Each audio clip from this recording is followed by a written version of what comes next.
Assalamualaikum warahmatullahi wabarakatuh. Yang saya hormati Bapak Haji Warman Marsteshal sebagai dosen pengampu mata kuliah PPKN. Perkenalkan, nama saya Septi Rizkyani, Fakultas Ekonomi dan Bisnis, Prodi S1 Manajemen, kelas C, Malam. Pada hari ini, saya akan menayangkan hasil presentasi yang saya buat tentang implementasi berpancasila. Sejahtera bagi kita semua. Pada saat presentasi, Anda diharapkan memfokuskan terhadap presentasi yang saya sampaikan. Ketika ada yang kurang mengerti atau kurang jelas, Anda dapat menanyakan kepada saya saat akhir presentasi. Implementasi berpancasila. Pendekatan filsafat, yaitu ada pendekatan hermeneutik. Hermeneutik adalah metode pendekatan filsafat untuk memaknai fenomena-fenomena hidup. Yang kedua, itu ada pendekatan pedagogis, yaitu pendidikan Pancasila sebagai pendidikan nilai. Kebebasan implementasi harus diikuti usaha konstruktif atas nilai yang muncul. Berfilsafat harus memenuhi syarat-syarat berpikir, yakni rasional, kritis, sistematis. Perbedaan nilai, norma, dan saksi. Nilai adalah sesuatu yang berharga atau penting. Norma adalah ukuran bagi perilaku atau patokan atau pedoman perilaku.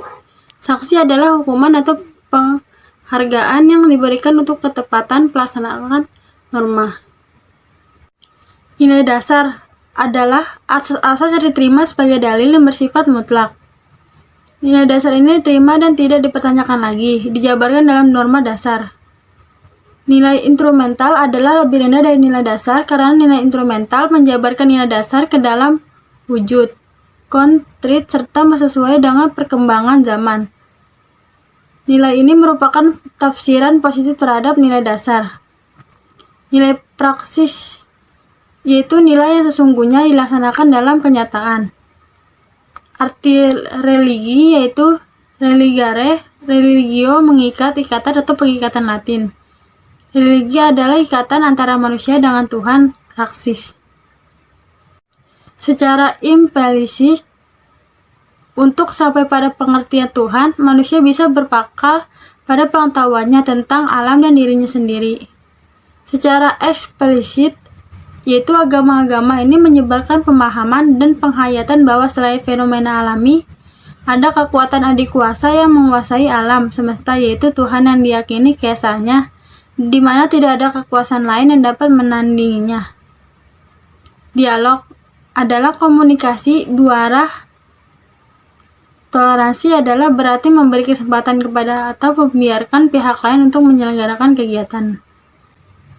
Pengertian ideologi merupakan sistem nilai suatu kesatuan yang terdiri dari sejumlah nilai yang menyeluruh dan mendasar sebagai hasil pemikiran manusia dalam berusaha memahami suatu realitas situasi tertentu. Dimensi ideologi menurut Alfian. Yang pertama, dimensi realitas, kedua dimensi idealisme, yang ketiga dimensi fleksibilitas. Perbandingan ideologi dunia. A. Ideologi dalam arti penuh, yaitu ajaran atau pandangan dunia atau filsafat sejarah yang menentukan tujuan-tujuan yang norma-norma sosial politik yang diklaim sebenarnya.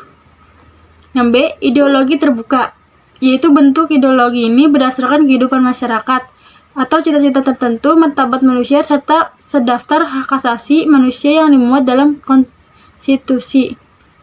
Yang C. Ideologi implisit, yaitu keyakinan masyarakat tradisional tentang realitas atau alam semesta. Sifat otonomi daerah. 1. Luas. Yang kedua nyata. Yang ketiga bertanggung jawab. Logika kesamaan politik untuk berpartisipasi secara sama dengan rekan-rekannya dalam pemerintah, kelompok, atau asosiasi tersebut. Legitimasi demokrasi, yaitu pola pemahaman agama-agama monoteisi sejarah dengan pola demokratis karena ajaran bahwa pada dasarnya manusia sederajat. memiliki kedudukan dan status yang sama di mata Allah. Ciri-ciri negara demokrasi yaitu negara hukum. Yang kedua, kontrol efektif pada pemerintah. Ketiga, lembaga pemilu. Teori perjanjian negara. Bentuk negara bukan negara hukum tetapi negara kekuasaan. Yang kedua, kekuasaan lah yang menentukan jalannya sebuah negara. Yang ketiga, di tangan negara bukan hukum dihasilkan. Kelemahannya, yang pertama dilematik, kedua pandangan deterministik dan pesimistik tentang manusia. Paham negara liberal, yang pertama, mendasarkan diri pada bentuk negara sebagai perjanjian. Yang kedua, pembatasan wewenang tampil dalam bentuk konstitusi sebagai dasar legalitas negara sebagai penjaga warga negara. Kelemahannya, satu, pada hubungan antara agama dan kekuasaan negara. Yang kedua, fungsi negara sebagai penjaga hak milik perorangan. Wewenang negara lain adalah melalui pembagian 3 lembaga, yaitu 1. Legislatif, kedua eksekutif, yang ketiga federatif. Dalam rangka pembagian dan pembatasan kekuasaan, maka diperlukan 3 lembaga, yaitu 1. Legislatif, kedua eksekutif, yang ketiga yudikatif. Sistem demokrasi dalam Undang-Undang 1945. Yang pertama, pelindungan konstitusional eksekutif. Kedua, badan kehakiman yang bebas dan tidak memihak. Yang ketiga, lembaga-lembaga negara. Sistem demokrasi dalam Undang-Undang 1945. Yang pertama, latar belakang dan etos kerja. Yang kedua, kurangnya kemandirian masyarakat. Yang ketiga, komunikasi politik. Yang keempat, supremasi hukum.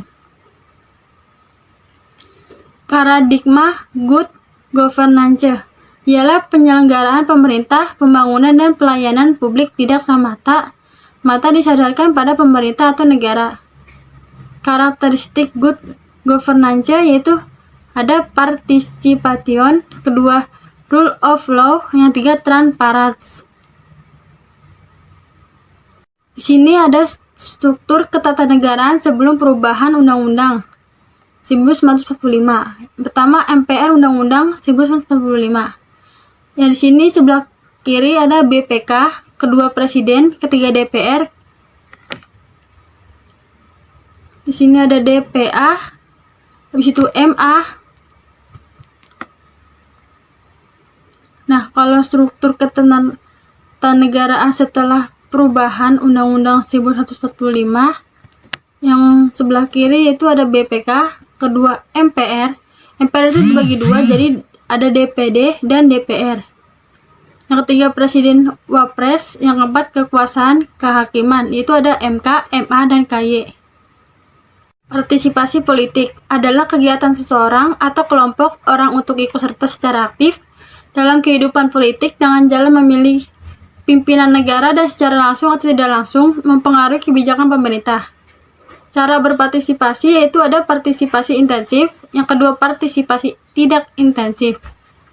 Partai politik adalah suatu kelompok terorganisasikan yang anggota-anggotanya mempunyai orientasi atau nilai-nilai serta cita-cita yang sama. Yaitu ada fungsi partai politik dan ada sistem multipartai. Pengertian keadilan. Sebuah keadaan di mana seseorang atau semua orang mendapatkan hal apa saja yang menjadi haknya. Atau bisa juga keadaan seseorang mendapatkan bagian yang sama seperti yang diterima orang lain. Itu ada keadilan individual dan keadilan sosial.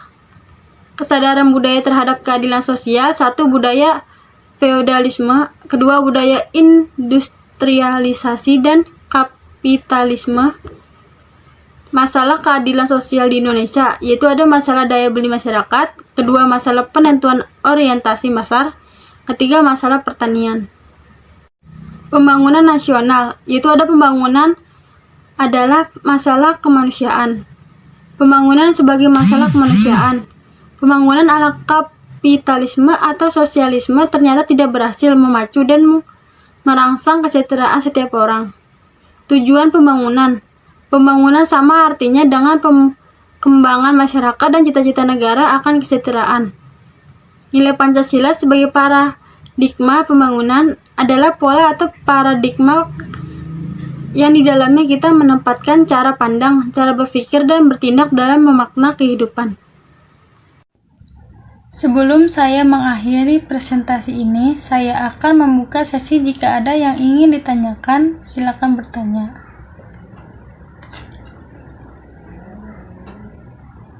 Ya, semoga dengan presentasi ini dapat menambah wawasan Anda, dan apabila ada tutur kata saya yang kurang berkenan di hati Anda, mohon untuk dimaafkan.